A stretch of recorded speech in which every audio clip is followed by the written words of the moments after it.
Hello， 你现在收听的是5岁都要懂的国际观，我是 Lara。这周我们没有周三女孩日，哇，一开头就如此的开门见山，也太直接了吧。原因是因为 Lara 在上个礼拜的时候呢，我们做了一个直播采访，一位我新认识的女性朋友，她的名字叫做 Maria， 她是从墨西哥来的一位女生。那 Laura 是在上个月在未来博物馆受最佳女力 Podcast 颁奖典礼上面认识到她的。在颁奖的会后呢，她跑来跟我打招呼，就说：“诶，你有在做 Podcast？ 那我对你的 Podcast 很有兴趣，想要跟你聊一聊，而且我现在有在写一本书。”那我就说：“诶，好哦，是关于什么书呢？”她说是关于一本遗嘱的书。那我就看着她，在我的眼前就会很高挑，态度非常的和善，然后长得也是很漂亮举止呢非常的令人觉得很舒服很开心的一位女生呢，她居然是在写一本跟死亡遗嘱有关的，难道她是一位律师吗？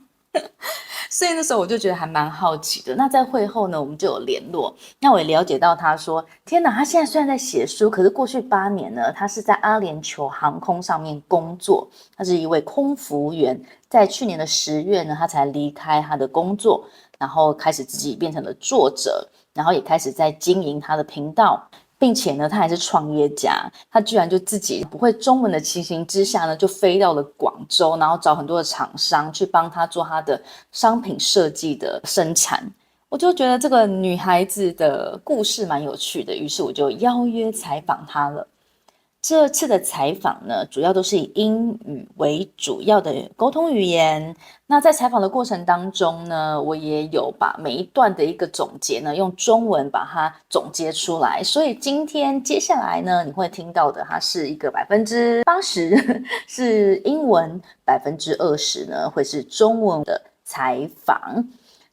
时间大概是1个小时，前半段呢，我们会听到说他在这个阿联酋的航空公司服务的时候，在飞机上发生过哪一些很有趣或是比较特别的事情。哇，他也是亲眼看过在空中的生离死别，但是呢，他也亲眼见证了新生命的到来。那在后半部呢，他就会跟我们分享为什么他决定要写这本遗嘱书，以及他为什么会觉得作为一个创业家 entrepreneur 不但可以赚钱，还可以帮助到他的朋友们哦。好啦，那我们就一起来听听这段采访吧。好久没有跟大家做现场直播，今天 Lara 要来尝试一个很新的东西。So today I'm going to try because you're also my first one who I take the interview like in person and in English. I wish I can speak Chinese. 所以呢，今天呢，哇，大家有没有觉得我旁边真的好美哦 ？She's so beautiful. 我是在上礼拜，那因为 Lara 在这边有得到了一个最佳的支持女性的这个 podcast 奖，那我在那个颁奖典礼上面呢认识了 Maria.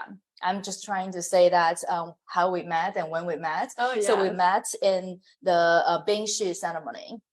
I was so honored and lucky to be awarded the Best Woman in Power podcast. Thank you. Very well deserved. Yeah. And then I met Maria, and at the time when I saw her, I was like, wow, she's beautiful. She's so tall, so beautiful. And then she told me that she's writing a book, so maybe we have something in common or something we can talk about it. I was like, yeah, good, why not? And then we met. So I found Maria's experience is so interesting. That's why I invited her to have an interview today. Thank you, Lara. Yeah. So, hi, Maria. Where are you from? I am from Mexico. Mexico. So Maria 是从墨西哥来的. So can you say hi to us in Spanish, in your language? Hola bichachos. Hola, muchachos. I don't learn that. It's a bad word. My friend invented that word because, but yeah, you can say bichachos. Hola bichachos. They know what I'm talking Hola, about. muchachos. Okay. Yes. It's quite late now in Taiwan. It's like 10 p.m. So we will do it like go directly To the point. Yeah, Yes, to the let's go, point. guys. Yeah. Let's do it sharp. 对，所以呢，今天呢，为什么会想要来 interview，就是想要来采访 Maria 呢？她是来自于墨西哥，那她之前呢，还有在加拿大 Canada for 10 years，right？ 她在加拿大住了10年，然后在那边工作跟念书。然后后来呢，他就到了杜拜来了。So can you tell us like very shortly about like your experience, where you're from and where you have been, and then you ended up in Dubai? Okay, yeah. So I was born in Mexico, then I lived in Canada 10 years, and I was studying there in university. And after being frozen and super cold, I decided that no more for me. I wanted to either go back to Mexico or move to Dubai, and Okay. Dubai happened. I started working for the best airline in the world. I'm not gonna say the name, Okay, but I won't people say the know name. which airline. And So Emirates Airlines 呀，所以呢，Maria 她呢，之前她是从墨西哥，然后到加拿大10年，那边实在太冷了，所以她就决定要到一个比较热的地方，要不就是回去墨西哥，要不然呢就到一个热一点的地方。那因缘际会，她那时候在加拿大工作的时候呢，也认识了其他的2个女生，所以她们3个女生呢就一起应征到了阿联酋航空的工作，于是她就飞来了 Dubai. You actually came to Dubai because you applied for the job in the airlines as the flight attendant. I keep forgetting this word, flight attendant. Yes. So how long have you been working as a flight attendant? I was working there for 8.5 years. Wow, that's quite a long time. Mm-hmm. Did you enjoy it? A lot. Oh. I enjoy a lot. It was one of the best experiences of my life for sure. Wow. Okay. And because when we go to like usually for like normal people as us, maybe I take flights quite a lot more than like usual, right? So we go to the airport. This is our experience. We go to the airport and we give our passports to the counters, and they will check our passports, and then they would like weight our luggage. For us, sometimes it's so important when you encounter a person there and she or he represents this company. And sometimes they're happy, they're nice, but most of the time their face is not really friendly. Yeah, and why? Is that because they actually have a lot of stress or have a lot to do, or that they are taking it so seriously? Are you sure you were flying with my airline? Oh, I don't know. No, yeah, I sometimes, yeah. No, it's true. A lot of times people have a lot of things going on in their mind, and we're really focused on safety and on making sure that the flight is going to go on time. Yeah. Like we are trying to be nice. We're trying to be nice as much as we can. Yeah. But we have a lot of things going on in our mind because we have the time against us. So we're just, time is yeah. boom, boom, boom, rush. So with the stress in our head, we have to take the plane out. Yeah. Okay. So when we doing this, like the process, like check-in, right? And actually, like every of your job is separately, or is actually the whole line that you have to be at the reception and you have to go there, and then, or you like where did you work? No, there are different departments. There's different people who at the check-in counter, there's one department. Then when you step into the plane, that's another department. The plane itself is where I used to work, and this is what I did for so many years inside the plane. So the moment that you step into, I'm the one who's like, hello, welcome back, with this Colgate fake smile. Look at that. It's not fake. No, it's when as soon as we step into the airplane, the cabin, and then we have this smile. Sure. Yeah. Sure. And if you don't get the smile, we get in trouble. Oh, okay. So most of the time you were working inside the airplane, right? All the time. Yeah, all the time. Oh, well, no, except for the promotion. There's also another side of the job when we do business promotion is we go to represent the airline to different events, different countries. I don't know if you've seen like football events, sports events. Oh, like the World Cup. Yeah. Yes. Okay. So when you see the people there with the uniform, I used to do that as well. So it kind of like you represent your airline to go to other countries to do the promotion, to do your most friendly smile. Yeah. Okay. Wow. That is another thing that I would never think of an air attendant would ever need to do. So tell us more about, like, there's a meme, or maybe it's true on the internet, that in Emirates airline, in some airlines in the in the Middle East, they have like the prince or some like really big people, and they don't go with the normal passengers. They go with like Falcon. The Falcon, it's true. I flew with a Falcon once. Yeah. Really? Yeah. And they will just sit there. Yes, like the Falcon goes on. The Falcon gets more important treatment than anybody else. Oh, I must translate this. 网络上面会看到，就是什么老鹰居然也要坐飞机，而且还搭头等舱，这到底是真的还是它是网络迷因呢？刚刚 Maria 帮我们解答，这就是真的，而且呢，这些老鹰们的待遇呢，还会比正常的人类还要好。So what kind of special treats they got? They can sit in first class. The Falcon is it's a very important animal for the people in the Emirates. It's like a sacred animal. Yeah. So when they come to the aircraft, they're they're traveling with the owners, so we don't really have to take care of their Falcon. But one of the most beautiful experiences that I had, of course, was with the Falcon. Like I get to have it here. I wish I could show you a picture. Maybe I can share it later. Yeah, I have. So they like you have like one Falcon or many? It depends. Like if the owner of the Falcon, usually that passenger, he was a local guy and he was taking the Falcons to a trip in Pakistan because they like to release them in the wind. And the Falcon goes hunting. So they like to go hunting through the Falcon. It's really interesting. Yeah. Oh, wow. It's really not my world, you know. No, out of my world. 居然曾经有一位在地的乘客呢，他就带着他的老鹰们跟着他一起去巴基斯坦打猎了，太神奇了。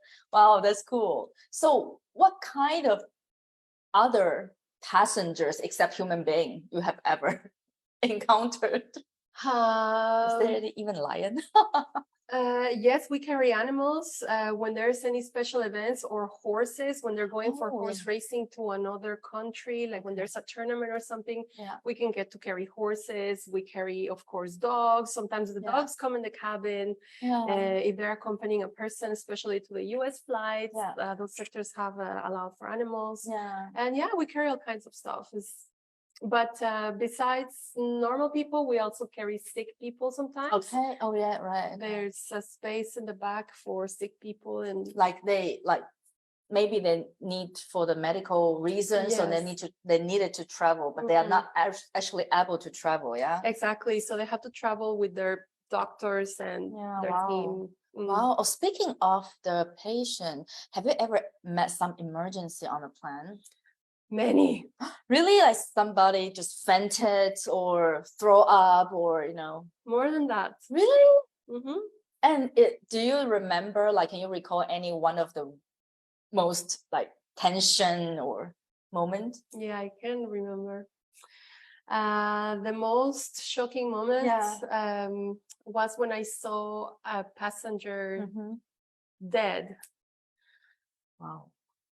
Like, oh my God, dead on the plane? Yes. Like heart attack or something? Yes, actually, it was in 2 occasions. In the 8 years and a half that I was flying, I saw many things happening. Shocking experiences, things that we will never think that will happen, but we're trained for this. Like they told us before during our education, during all this time, they tell us what's going to happen, but we don't know until we see it. We don't know until we really are there living it. So yes, I had a mother of 2 kids. She was traveling with her family, and the mother, she started to feel a headache, and then she asked us for a Panadol, a painkiller. And after 1 hour, she had a stroke, and unfortunately, she passed away. It's something that you never expect that it's going to happen. The kids are small? Or? The kids was very small, and the kids didn't really know what was happening. The kids were there. The father was also trying to, to distract them a little bit, because the mother was there on, receiving medical attention. She could not control.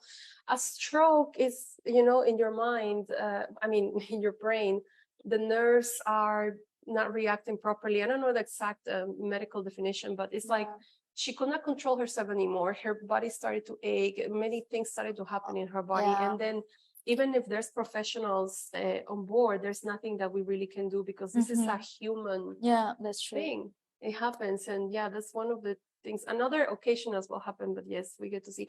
On the other side, though, on another more positive note, we also get to see birth. Oh, really? You witnessed a birth? I haven't. Okay, But but my know... colleagues did, yes. Wow. They witnessed birth of, Wow. Yeah. Okay. Yeah, so really you see things going through like in this very airplane, in this very space. Yeah. And you just cannot go away from it. We cannot go anywhere, guys. We're in the air for hours. There's nowhere to go. Sometimes we're going through the ocean. Sometimes we're going through land, and there's no airport around for like the next 2 hours. So we have to deal with the situation ourselves. Wow. We have to be police. We have to be firemen. We have to be nurse. We have to be friend. We have so many people are passing through really hard situations. So we're gonna have to really be there and do our best. And yeah, there's nowhere to run. Yeah. It's the air. We're doing everything there. 其实我们都没有办法想象，就像我们做了一份工作，我可能做了一份工作，无论是一个业务或是一个老师，8年、9年、10年啊，我们看了形形色色的人，可是我们毕竟在一个行业里面，它还是有一个局限。但是就在空服员他们的职责以及他们的这个工作环境，他遇到的真的是来自四面八方，然后每一个人身体状况不同，可是就在空中的这10几个小时甚至几个小时之中，大家都是在同一艘飞机上面。那他也看到了死别，一个妈妈然后带着2个年幼的孩子，可是在飞机上面呢就遇到了心脏病发，然后就1个小时之后就当场死亡了。然后但是呢他们的同事也亲眼的见证的婴儿来到这世界上，所以真的是生离死别，就是我们在思考到空服员这个行业的时候可能比较不会想到的这一面。 I think it's amazing because when we think of this your professions, we would not really think about this points, like what you would experience and what you, of course, that people will say, oh, you got a training, you are prepared, but to prepare is one thing, but to really experience is another thing. Yes. So is there any other interesting moments that you can share with us? Like most of people would not ever think about that. In general, it's just, of course, we met celebrities, we've met important people. Yeah. Sometimes these important people are not what you think they look like, and you see them in person, you're like, really? Is that because of the makeup? The outfits? Sometimes, or the glam, and you think one thing is the social media, what we see, and another thing is the reality. And just to have direct contact with everybody is really interesting. But also the colleagues, the friendship, like how close you can get to some people, and how people will help you in the hardest moments, like when there's hard turbulence and you feel like you're gonna die, or when you just when you pass through really painful situations in your personal life, and then you still have to go to work. Put that smile, like where the smile is coming from, we don't know, but we do it, and we just have to do it. Yeah, that's true. And talking about this turbulence, right? Turbulence. What you usually feel, because I know like you will always like tell, okay, now we are facing this, and everybody sit and buckle up and everything. And when we are sitting there like ups and downs, but you still need to walk around and check if everyone got the seatbelt fastened, right? Yeah. I really want to ask you, will you feel annoyed like when someone not really listening?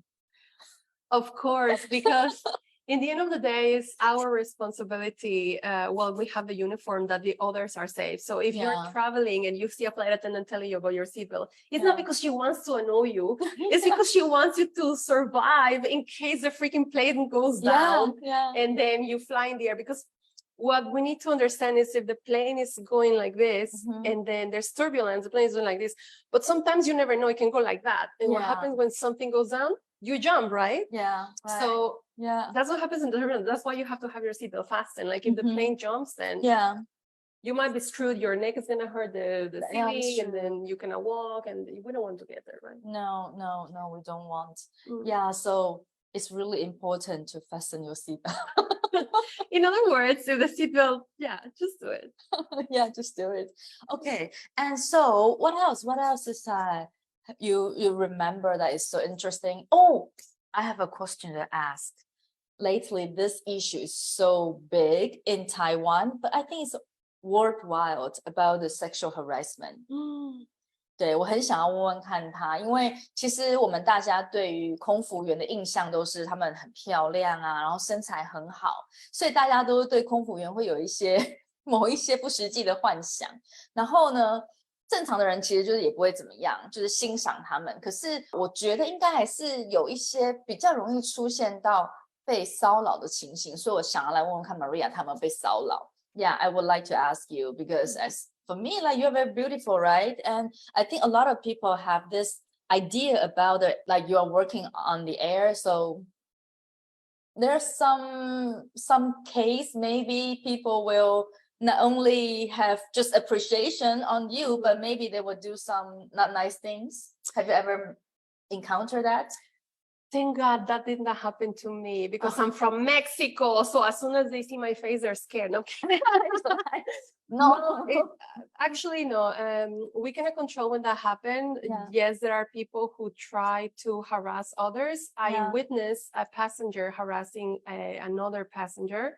Oh, a man harassing a lady. Yes, it happens because they're drinking or they don't know what they're thinking, and then just go across the line. But this is totally not allowed. This is not tolerated. As soon as somebody crosses the line, we give a warning, which means that if this person does it again, we're gonna have to call the police on ground. And this person who does that, when they land, it's over, guys. Okay, be careful. Yes, it can have really hard consequences. It's not funny. Like when people are in the air, they don't know. They think that they're just there. They don't think about what's gonna happen later. Yeah, because that is not their life. When you are there, you're out of your life, because you don't have the internet, so you feel like, okay, no, I'm in another. Nothing happened. No, what happens is as soon as we see something, either for us as a crew, or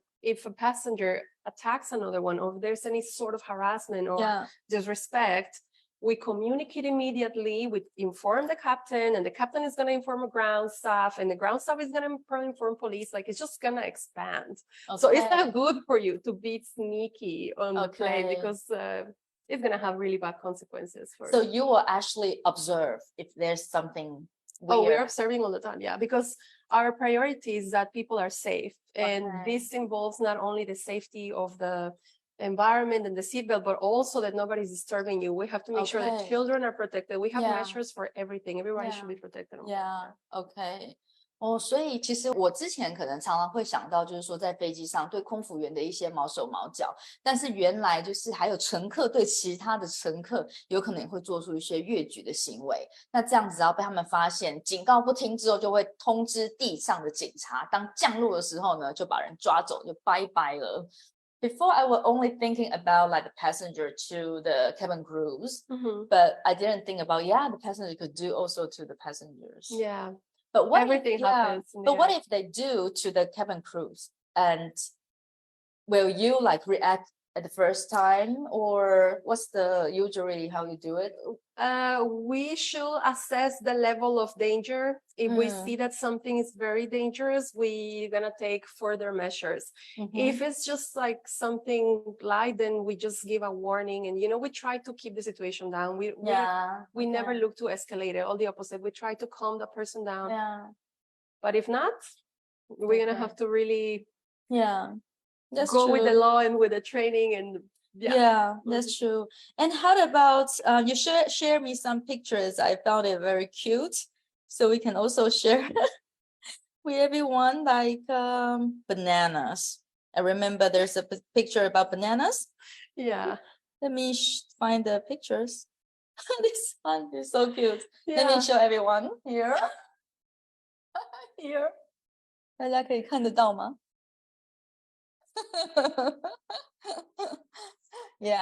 ？So can you tell us about this story, about this?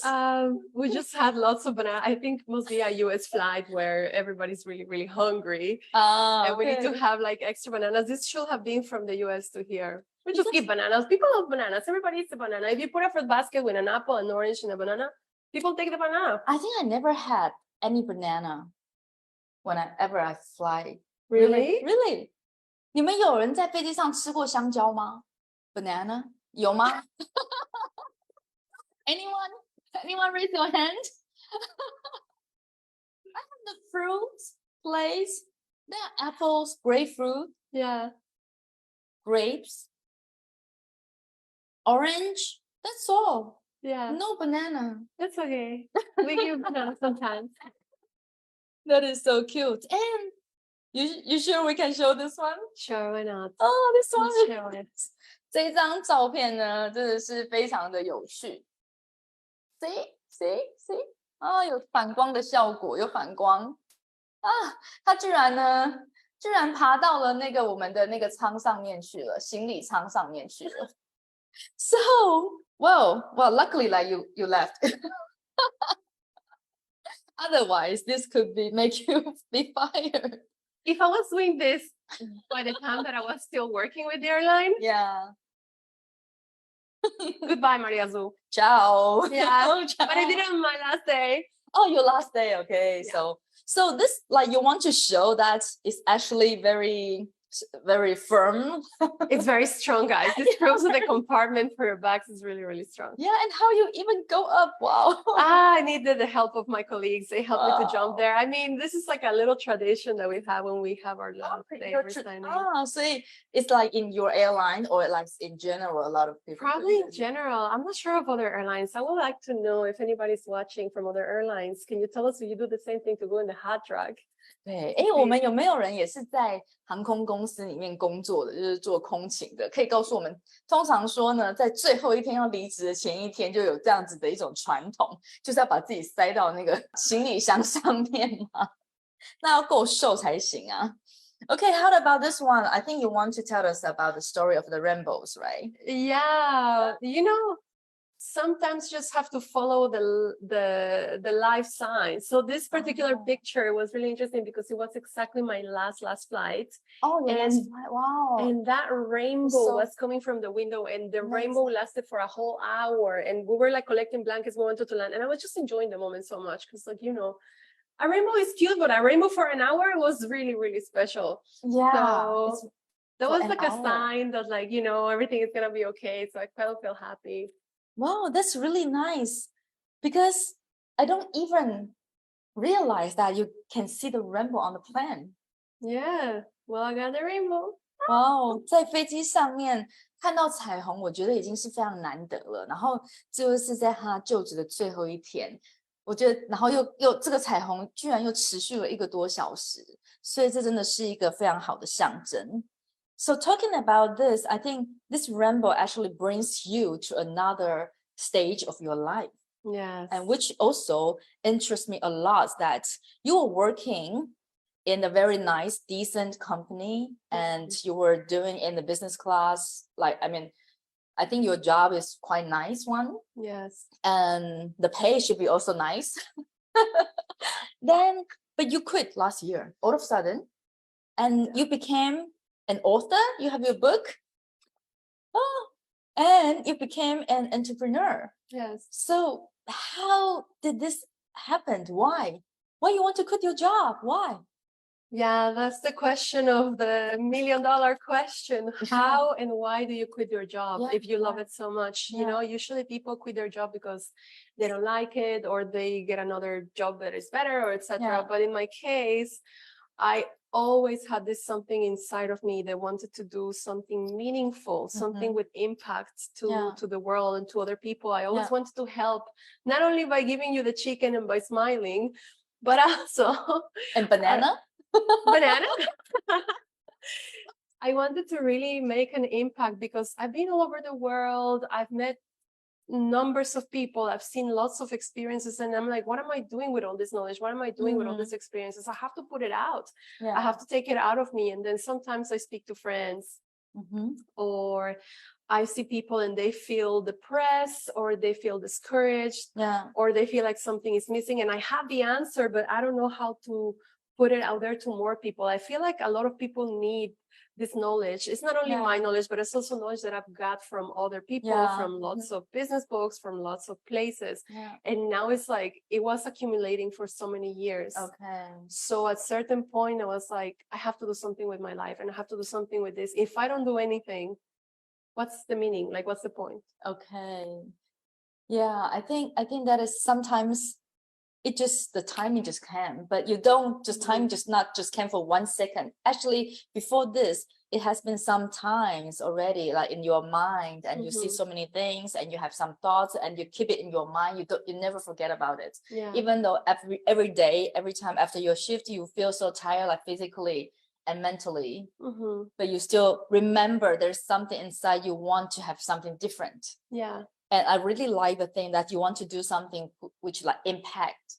I think for me it's the same. I feel the meaning of my life is not only, okay, I have enough money for like to go to some restaurant, to order some big meals, or to buy some bags or clothes, but I want to do some positive impact to this society, to the world, and to the people here, right? Absolutely. I think that you, by being in Turkey, helping all the Syrian refugees and all the projects that you're also doing, it shows that we are not alone in this world. And even though we are privileged sometimes by having the opportunity, etc., there's also other people who need that something. And sometimes if we speak and if we raise our voice and if we do something for it, it's going to make a difference in someone's life. Like, and this is the most rewarding thing. I rather go home and know that somebody feels happy because of me, or knowing that their life is going to go through a better path, regardless of the nationality, regardless of the financial situation. Because sometimes, you know what happens? People think that because they don't have money or because they have certain passport, they cannot do something. And this is not true. Like, you can always do something. You know that I'm from Mexico, right? My passport is not like the most powerful passport in the world. I'm still from Mexico. And when I just moved to Canada, I was struggling to get a job because I didn't have my residency. I didn't have my passport. So I still managed to survive in Canada by working as a waitress, you know, like doing little jobs here and there. I had to survive. And it really saddened me to see people with a Canadian passport asking for money in the metro station, like this kind of things. And I'm like, come on, guys, like you have everything to succeed. Like what else you want? And this kind of things, this kind of opportunities, like, you know, it's not about your passport, guys. It's not all about how much money or like who's stopping you. You stopping yourself or you push yourself. And this is really important to remember that you can overcome every single obstacle as long as you really have a reason to do it. Doesn't matter what it is. If you want to climb the Everest, I know a girl, by the way, Maria. She became an athlete and she broke record Guinness. It's really amazing stories. Exactly. So there's no limits. Even if you love your job or even if you hate your job, there's always something that is going to fulfill you and make you happy, and you can do meaningful things about it.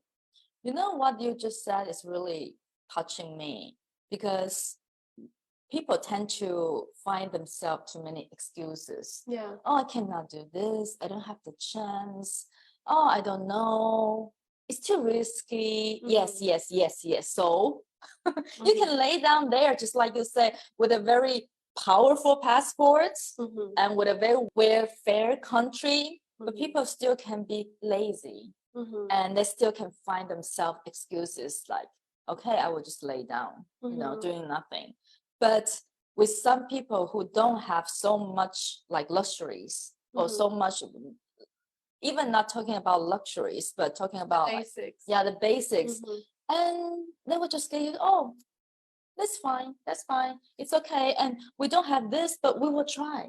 We will try, right? So this is like, you really have to push yourself and just to move forward, because as you said, the only one who lives in you is yourself. I have been hearing so many excuses, and then at the end of the day, I think to myself, no, my situation was worse than this person, really. And I don't get now just because I'm lucky. Right? Right? You're talking about lucky. You're really like, no, it's not lucky. That's what so many people sometimes they see us and they're like, "Oh, you're so lucky." Really? Lucky? No, it's like, hello. It's not about lucky. It's about hard work. It's about try and error. It's about tears. It's about Yeah. strength. It's about like people don't look down you what you Yeah. are doing and they don't believe in you. I've been, oh, okay, do it. And then you just keep doing it.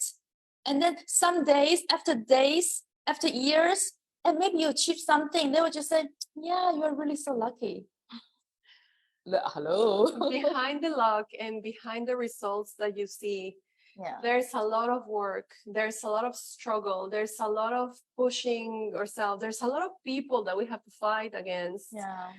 And not only people, situations, systems, rules, etc. But in the end of the day, thank you for seeing my results and thank you for telling me that I'm lucky. It's not that I'm lucky, you know, it's that we put the effort. Yeah. And the difference between my happiness and other people's unhappiness is that we really, really put the effort. And that's the most important thing, you know, you have to try. Yeah, you have to try. And as you said, it doesn't matter like what kind of passport, like do you have money, you don't have money, but anyone in this world can do something. Yes. Yeah, really, we can do something, we can help something, we can at least help ourselves, right? Mm-hmm.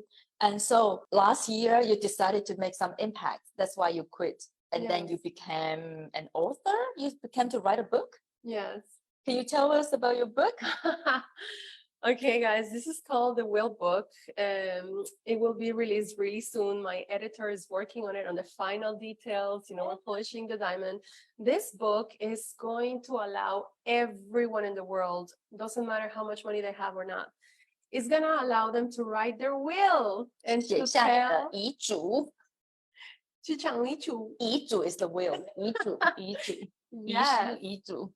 And people will be able to write their personal story. Now, what happens, guys? Like when we came to the world as humans, we come also, even before we're born, because even when we're in the tummy of our mom, death is already there. Like we can born or we cannot born. Yeah, it's not something like 100%.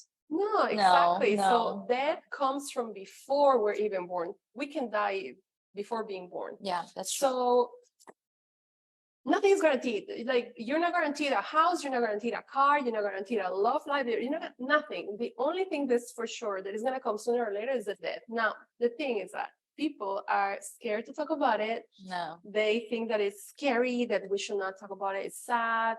You don't want to cry, you don't want to think, but it's gonna happen. And I've seen it happening. And you know, it can be anything. It can be a heart attack, it can be a stroke, it can be a car accident. How many people you know that passed away and then a lot of problems came from that? You know, like the family were fighting over it, or they didn't know what to do. Like we're in Dubai. How many people live in Dubai? And we don't even know about your families. Like I have a lot of friends, I don't even know how to contact their families if something happens to them. Right. So I'm here to create awareness and to talk to you about it from a very positive and fun perspective. In Mexico, we have the Day of the Dead, where we celebrate the dead people every 2nd of November. So we are here to embrace the happy side of death. So that's what I want to transfer to the world through my book. I want people to be aware.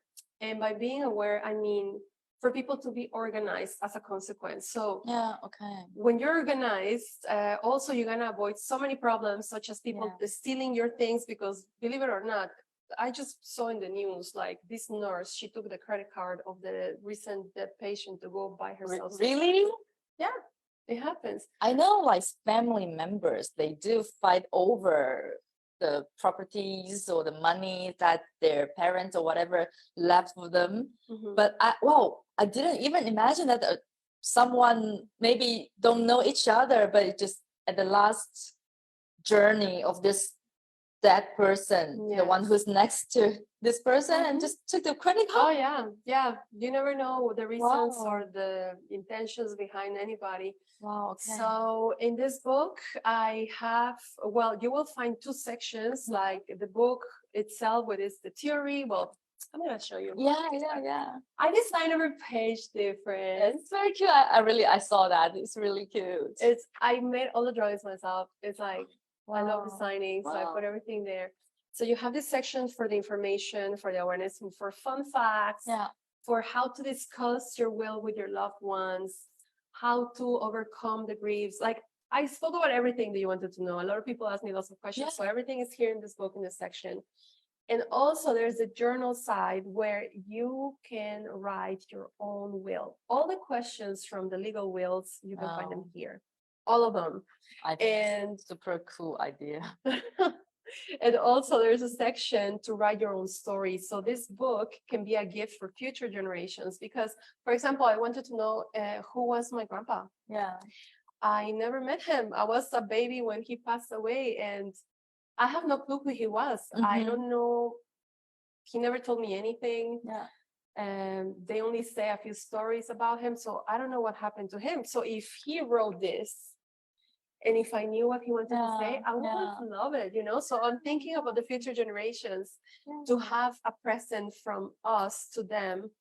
I think this idea is so cute and it's divided into different parts. So at the first part, it's about the concept and the attitude to the death. Yes. Just like you say, you're from Mexico. So you have this Dia Muertos. Dia de Muertos. 对，从墨西哥，因为他们有亡灵节。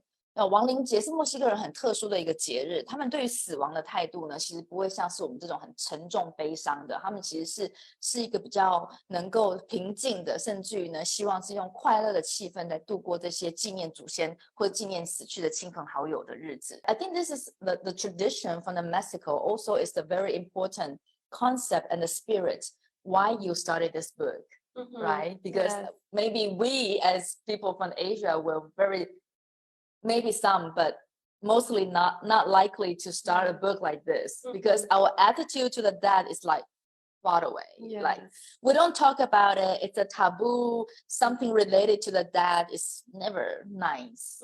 Yeah. But I've been through like your contents of the book. I really like it because you don't only talk about the death, and you don't only talk about it emotionally, but also like in a legal way, how you to deal with all this paperwork like afterward. I believe that majority of the people in Taiwan or in majority of the world, the countries, we will face these problems only when someone died. Yeah. And then we will just like struggle, frustrated, and fight with each other. Like my family, like for after my grandparents died, it's really not nice. Yeah. It's really like I feel like I'm watching a soap drama. Yes. And it's not only if you die. The thing is that we think we're just gonna die. No, guys, it's like if anything happens, that we're just not in a capacity to make any decision. Yeah. At least you're gonna have it written. At least you're gonna be like, okay, I want things to go this way, but I don't want things to go this way. Yeah. And the right questions are here. This is not like, oh, we're just guessing. The right questions are here. I went to the best professionals. I took information from the lawyers. Yeah. I live things myself with my own family, and this is it. This is the result of all that.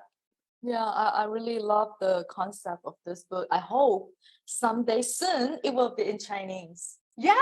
Yes. Yeah, I would really love to promote your book because I think we need to change our attitude to the dead. And at least, as you said, that in this book, we can go through many, many different aspects to see the death itself and prepare ourselves and prepare for our families members, right? Yeah. And the most important, as you said, we can write down our story. We can write down what we want for my funeral, what I conclude for my life. Yes. So then my grandkids, grandkids, they will know me in some point. Exactly. I don't need to be a famous person, like someone who will be known as the historical person, but I'm as a normal, ordinary person. I can still leave my legacy here. Yes, it's important to know our legacy. It's part of who we are. Yeah. And we need to make sure that it's remembered because this is how we live forever. Yeah. So any one of you would like to write it down your own story in the book of the will?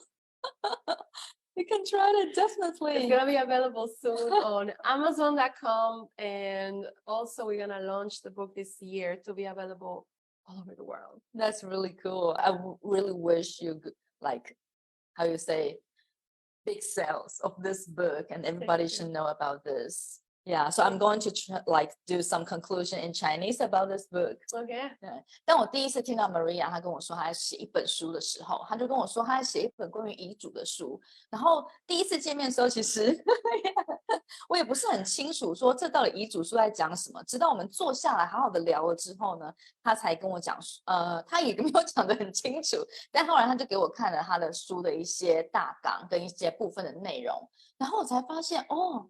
原来这本书它的出发点也许是在文化跟体验上面，就是说它可能因为墨西哥的文化，他们对死亡其实是一个很能够开放接受的态度，从这个角度出发，然后去看待死亡这件事情。就像他刚刚有提到，其实在做空服员的这个经历当中，他也曾经亲眼目睹过死亡这件事情。那死亡它有时候来的是非常的突然的，你就是必须要去准备好，无论是我们的心理准备，无论是我们生前跟身后事情的准备。那我觉得他的书就是，虽然说这书可能暂时也不会有中文版的，但是呢，我觉得很棒的是，里面可能会有很多的心灵上面的层次之外，还有很多的法律的意见。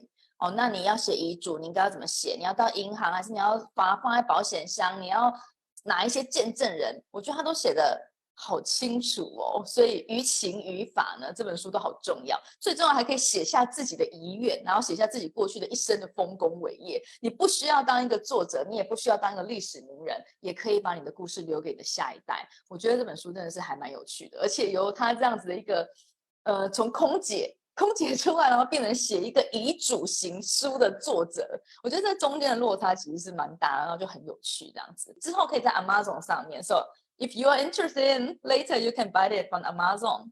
Yeah. 然后如果你等不及了呢，也可以开始用一个不同的角度去看一下自己的人生，我觉得蛮好玩的。I'm just like summarize about why you started this book and what's kind of the contents inside this book. Okay. Yeah, and say write down your will from today. Exactly, guys. Leave a legacy. And if right now you feel like you want to express your feelings and you feel like you want to talk about something and the book is still not in your hands, don't worry about it. Yeah. Simply take a piece of paper, write down your thoughts, write down a message to the people you love, and write down what you want to do with your own story, with your belongings. And later, when the book comes out, you just fill it up. But just do it for you and do it for your loved ones. Yeah, that's true. Don't keep it inside of your heart. Yeah. Last message that I want to tell you before we finish the interview. When we're speaking between you and us, it's called a dialogue. Even if you're not replying, at least you're listening, right? Yeah. And it's the same from your side. Yeah. If you send me a message, I will see it. And even if I don't reply, there's still a dialogue. But the problem is that when we die, there's no more dialogue. When we die, there's only a monologue. And when you speak to the tomb, to your grave, to a grave, the grave doesn't reply back. And your message doesn't go beyond. The message stays from here to there. So don't speak to the grave. Speak now. Yeah. That's the message. Wow, this is a very strong message. I was like, no, I don't want to stick to the stone. Yeah. 所以现在无论大家有没有，比如说在我们的影片底下面留言去做这样的互动，可是只要是你现在是在线上在听，其实我们之间就是有一种交流，它就是一种 communication， 它就是一种开始。可是你知道吗？当人死去了之后，这份交流它就再也没有办法了，它就变成是独角戏了。无论是在世的人，你可能只能对着一块石头，或者对着一个一个然后里面的骨灰里面去说话，然后去思念，或者对着一张照片。可是你的这个讯息是传不出去的，它是被阻隔的。那为什么我们要到时候，到了那个已经来不及的时候，才发现不能够继续做沟通了呢？不能够继续做交流了呢？是不是应该要在现在我们可以的时候就把握当下，把这一份交流开始这一个交流，然后把它延续下去？我觉得这个 Maria 给我们最后一个 message， 我觉得是蛮重的。然后也是很值得深思的。Yeah, I really like this message. Yeah. Yeah, in Asia we do this, right? We do Yeah, this. I love it. And then you, Eugene, he's doing like this. Yeah, It's so cool. Yay. Yeah, so wow, it's nice. It's really nice. But I have still last questions to you. Okay. I think like not a long time ago, you went to Guangzhou. Yes. Why? When you were there? 你为什么去广州呢？ Yeah, I love China. I went to Guangzhou to Why? find manufacturers to make my own products. Okay, you went to Guangzhou to find a manufacturer to produce your products. Yeah. So you are now an author and an entrepreneur. Yes. Okay, and tell us about this. I'm crazy. Oh, yeah, I think so. I really like to create things that are fun and that are Yeah. going to improve our life somehow. So I've seen a lot of products when I'm traveling, and I'm Yeah. like, how can I make this better? Mhm. And then I come up with ideas, and the Yeah. products don't exist. So if they don't exist, I make them. I love it. Not existing, I just made them. Yeah, I make them. I'm an inventor. I just need to find someone who makes Yeah. them. And in China, they have amazing capacity of production. Well, Yeah, that's it's in true. the world for sure. China's Yeah. not only place, but in China, I like it because they're really good at negotiation. They produce Yeah. fast. They produce a Yeah, lot. that's So true. let's just go with China for now. After that, there'll be manufacturing for sure. Yeah, In other that's true. places, depending on the products. Wow, OK，所以 Maria 她从空服员，然后就毅然决然辞职，在去年10月的时候，然后开始写了她的书，然后呢，又成为了一个创业家，因为可能她在飞行的过程当中，她就看到了很多形形色色的人事物，她觉得有些东西可能有，但她也不知道在哪里买，或是呢，可能没有看到这样的产品，所以她就决定自己去设计产品。So you are the product designer, product manager. 哇哦，然后设计产品，然后还自己飞到广州的那个展览会场上面去找生产商，帮他生产他的产品。And where do you sell your products? The products will be selling on different platforms. The main one will be Amazon for the moment because it's the most accessible, but they're also, depending on which one, they're also going to be in retail. So we have a lot of cool stuff coming up. I don't want to say much until I show you, but the things that are coming are super cool. Yeah, but I do also like your idea. You don't only do the retails, like you are also using this to help your friends, right? Oh yeah, I love helping my friends because I have a lot of people who are very talented, or they have a big network. Like they have a good community, not necessarily influencers, but at least they are like known or respected. Yeah, and they're not making money. yeah. And I'm like, guys, what's the point of you posting all these stories and being so popular and you're not making any money? Like you have to make money, you have to survive, and you have to make people have products that you represent. So that's what I'm here for. Yeah, that's really nice. Yeah. Like you don't think, okay, I will just produce and find the products and I will try to sell it Amazon or like retails, like I will get all the profits. But instead you share this knowledge to your friends and to someone that you know that they are talented, you know that they are capable, but they just don't know what to do. Exactly. Right? So I'm here to also help my community of friends or professional people.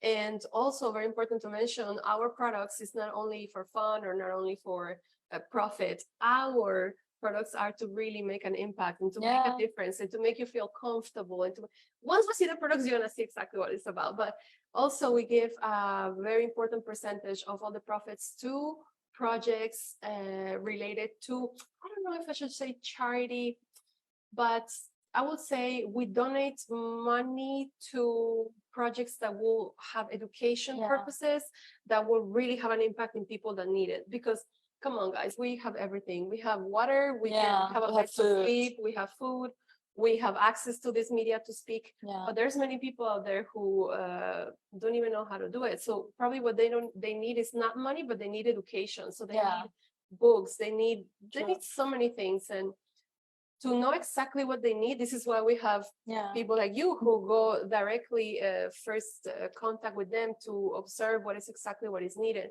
So in my case, I haven't show up to places like the one that you have been, but in my heart, I really want to do something. So this is why we're gonna definitely donate to projects through Lara, through Maria, through Maria Concepcion, which is also a great, is doing a great job. So we're doing all this for a reason, not only to, you know, to make money. Guys, making money, anyone can make money. Like there's even people there doing sneaky things to make money. We're not here to make money. We're here to really make a difference. Yeah, I really love this idea, you know. 所以他不只是变成了那个创业家，然后他开始有很多的这种产品的一些想法。除此之外呢，他也不是只有我今天我就是卖产品，然后我就是赚钱。因为他其实你知道之前的空姐，他们有很多的朋友，可能都是一些 KOL 或是一些在的 IG 上面比较多粉丝的人。那他就发现很多的朋友呢，可能有一大堆粉，可能有100万粉丝或什么的，可是这些人完全没有赚钱，所以他就把他的产品的想法呢，他就跟这些人合作，然后就让他们呢，让这些 influencer 呢也有商品，而且是自己的商品哦，他可以是用自己设计自己的东西，然后去做贩售。所以这是第一层，我觉得他除了想赚钱，喜欢创业，然后他还想到帮助他的朋友。除此之外，他还去跟这些人说，我们卖了东西之后，我们还可以把一小部分的钱捐出去做一些公益，或是去帮助一些人。那我也是因为看到他这个地方，我就觉得，就是当我们在做一件事情的时候，我们可以同时有很多的目的。那这些目的呢，各自不同，但是全部把它加起来的时候，当你的目的性它有善的成分在里面的时候，我相信都会很容易的成就的。Yeah. So I'm saying that you put like different purpose all together, but in all these things, there's some good deed inside, and this will definitely go succeed. Thank you. Yes. Thank you so much, Maria. Today, like you came and take the interview, and before that, we went to have noodles. We had big noodles. That was so cool. We had to be prepared. Yeah, and I wish your book will be like huge success, and all the work, like all the projects that you are doing, it will be great, and later we can cooperate. Of course, absolutely. Let's do something positive, and let's have fun. Let's enjoy every single day. Yeah, and maybe in near future you can speak in Chinese. 谢谢你好，谢谢你好，谢谢。That's good. That's enough. 这是我们今天的直播了，拜拜。How to say bye in Spanish? Hasta luego. Hasta luego. Hasta luego. Let's give it a heart. Okay.